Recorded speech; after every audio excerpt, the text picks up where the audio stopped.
Welcome back to the eNetwork Entrepreneur Spotlight Series, where today we're talking with Shanise Ollie, an entrepreneurship consultant with Metro Community Development and the owner of several businesses herself. Shanise is here with us today to give us some advice on what is probably the potentially the biggest question that entrepreneurs are asking, and that is, where do I get the startup money? So help me welcome Shanise today. And we're going to start off just by asking her to tell us a little bit about herself and what it is that she does. All right. Thank you so much for having me, first and foremost. But yes, so I work with Metro Community Development. We are a nonprofit organization here in the city of Flint. We work with 13 different counties across Michigan. We're actually going to be extending that. And I am the business technical assistant. I like to call myself the gatekeeper because it is my job to kind of meet with entrepreneurs at that pre-step to see where they are and if they are ready for financing. You definitely do not want to put any type of funds in anyone's hand that is not prepared to disperse it properly in their business. So I'm the gatekeeper to kind of make sure that everything is in place prior to. On the flip side of that, I am also an entrepreneur. I own 4 businesses, and one of them I just recently opened this past August. It's a selfie museum, which is a phenomenon. I like to call it a niche market that's kind of taken off in this last year or two, actually 2020, or 2019, I'm sorry.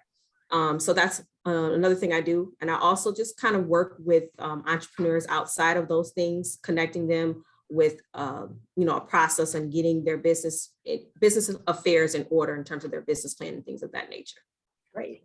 Well, maybe we'll start our questions with springboarding from that, your position as a gatekeeper. How would you advise these potential entrepreneurs looking for funding to best prepare themselves for successfully securing financing? So the first thing I always tell every individual is to check their personal finances first. And I know sometimes people get a little disheartened,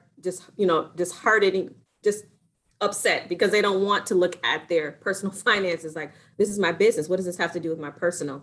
Because that can very much open up a view on how you manage finances. And it's important that as you're managing your personal and your business finances, that you have a couple of things as your foundational understanding about a couple of things.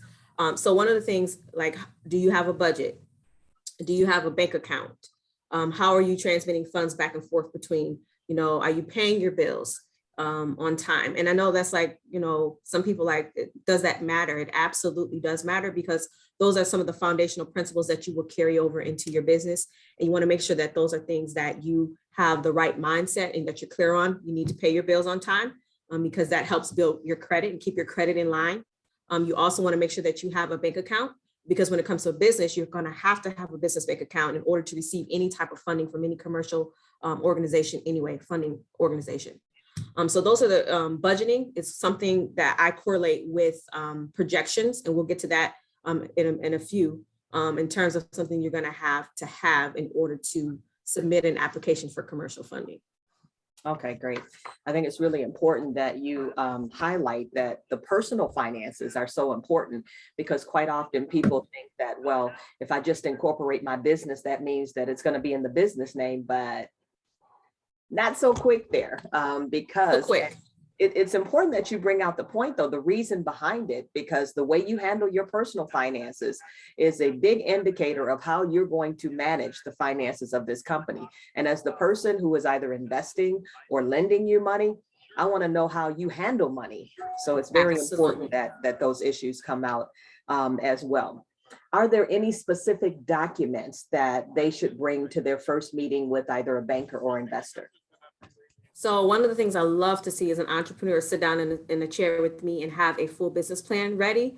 That may not always happen, and it's okay, because we have a process that I take them through to get that prepared. But you're definitely going to want a business plan. And I always tell people, we're done with the 55, 60, 700 pages of a business plan. We say keep it in between that 5 to 8 pages, right in between those things. A lot of these are going to be some graphs. It'll be your financial projections that will take up a big length of that. So you won't have to worry about that. So, but your business plan, and then within your business plan is something called projections. And it's basically you projecting the amount of money you intend to make with your business. This is important because any commercial lending agency is going to want to see the numbers. They want to see how this business is going to make money. And so it's basically you're saying, output, input. This is how much it costs for my product, for me to make my product. I sell it at this. This is how many I intend to sell at each month. It gets me in a specific number. And this is what I'm projecting to make for that month in that year. So business plan projections. How many Say that years? again? How many years worth of projections should they have? I say 3. You don't want anything lower than 3. Some people say 5. So 3 or 5, 3 at the least. Okay, 3 at the least. Okay. What would you say are going to be some of the biggest challenges that they would face in getting approved, and what should they be prepared for in light of that? So one of the things that I like about working for CDFI is that our lending rules are a little bit different than a regular bank. It doesn't make anyone better than the other. It just, our rules are a little bit different in the sense of we can really loan or work with individuals who have lower credit scores and help assist them to either get that credit score higher, or even some have been funded with, lower credit scores. And when I say lower, I'm talking about in that 5 and above, 6 and above. So anything under 7, we've lent to people with 800 credit scores as well. So it doesn't matter per se, but a lot of people aren't really clear on credit and how that works. So I say that is one of the things that we do look at, but it is not a defining factor. What we really look at is to see if people are paying their bills on time.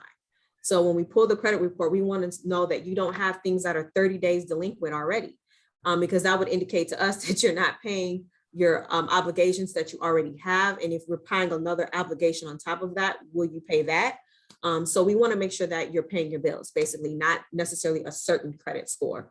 So that's one thing I bring up, just because a lot of people come and they either come and they don't have they're not paying their bills or paying their obligations, or they come and they have their credit score is pretty good, but they aren't meeting some of the obligations again on time. So it's just important to kind of look at those things to make sure that you are, taking care of those obligations prior to. Again, just a big indication of responsibility with money, and are you Yes. handling it that way? Yes. In light of that, where are entrepreneurs actually finding a lot of funding these days? That's a good question. So funding is all over the place within due to the pandemic and some of the things that have happened in terms of our government. There has been a lot of funds that have been shuffled out from the year 2020 into this year, going into 2022. I would say you want to start with your community partners. So just to back it up just a bit before that. So let's say, you're going into business and you get together with a group of friends, you get together with maybe some family. You want to make sure that in that instance that it's a good way to start and come together and pull funds and resources together. I have a family business. We pulled our resources together to open the business, but we also made sure that we did it in a very professional manner. So although we are family and related, this is a business and we're going to treat it as such in terms of relational. So we had contracts drawn up. I hired an attorney. Everybody knew everything that was going to be a part of the contract. Everyone knew and understood prior to going into this agreement together. So that's one way you can pull some resources together, getting a group of friends or family together, making sure that it's professional and that you have contracts by a legal attorney put in place. The flip side of that, or to jump ahead of that, you can also work with community partners. So like a Metro Community Development, which is a nonprofit organization that are centered in many different communities. There's all across the state. You can Google CDFIs. You can find them all across your state. You also want to go to your chambers. They'll also have information on organizations that divvy up money to the community. So what happens is we have the government, like the SBA, the MEDC, they're given most of the bulk of funds, and then they divide those funds out to the community partners, which would be your CDFIs, your nonprofit organizations, your chambers, and those such. That's how the money is kind of divvied up. So I would start at my community partner. I would go to my my chamber, or I would just look up community partners and put in your city, so that you can find out who's closest to you. Okay, good advice. I know there's been a lot of help for small businesses during this pandemic. Do we see a continuation of that, or any funds that you see maybe coming through the pipeline in the coming year? Absolutely. So I think it's imperative. So right now, if you have a business idea that you've been sitting on for a couple of years, go and register your business right now. Work with someone to help you register if you do not know how. It's very simple. Honestly, you can just go to michigan.gov, business license. I think it's around $55 to register your business, because what you want to establish is length of time that your business has been established, or that it's been a registered legal entity with the state of Michigan. Because the longer that has been in place, the better it looks for you on an application, especially for this funding that's getting ready to roll out towards the top of 2020 going into the spring. So the SBA and the MEDC, there are a lot, I want to say it's in the millions that is being divvied up between these organizations to give out. Some of them will be grants at the sum of 10,000 or more. And then some of them will also be low APR loans that will go out to organizations or businesses as well. Okay, wow, that's good to hear that there will be continuing funds. Any idea if these funds will be targeted to specific businesses or specific industries? Yes, so they will specifically be targeted toward they're divvied up. So they have certain amount of funds for women and minorities, and then they'll have a pool where it's for anybody and everybody, as long as you have, you meet the qualifications. So those qualifications may be that you need a business plan, you need projections, you need to write up about your business and all of those things. You need to be a registered legal entity. And sometimes they're looking for, at least a few months in. They might be looking for some, they're going to also want to know that you have a business bank account open. So I say, go ahead and register that business and get in and open up a business account as soon as possible. Take $50 or $100 and put it in that account. And then I say, start depositing funds into those accounts so that you can see some transaction history going on in that account, which is going to be so favorable when you talk about filling out these applications for funding. Great. I think it's important too that you highlight the fact that you can actually go to your local credit union and some of them anyway, and open business accounts for as little as $5, a $5 deposit there. But to get a history of your commitment to this business started early, so that you have that history to report with potential financiers of your company. You mentioned that there are some grants possibly in this pipeline. Any idea whether some of it will be like we've seen in the PPP arena, that there were some forgivable loans?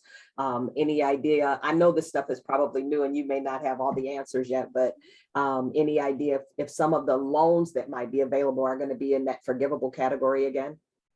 So the meeting that I attended, it was great. It was down at 100K ideas a few months back with Governor Gilchrist.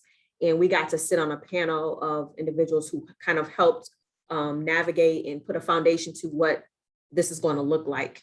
And one of the things that we said is we wanted to be inclusive in the pools of what it would look like in terms of them some being forgivable, some not, some grants. So there's going to be, I'd say, like a platter, that's going to be laid out, and you're just going to have to find where you fit in, and make sure, make sure that you have all your stuff together, so that when they drop those applications, you have all of your stuff lined up. You've got your FEIN, you've got your bank account, you've got your business plan, you got your projections.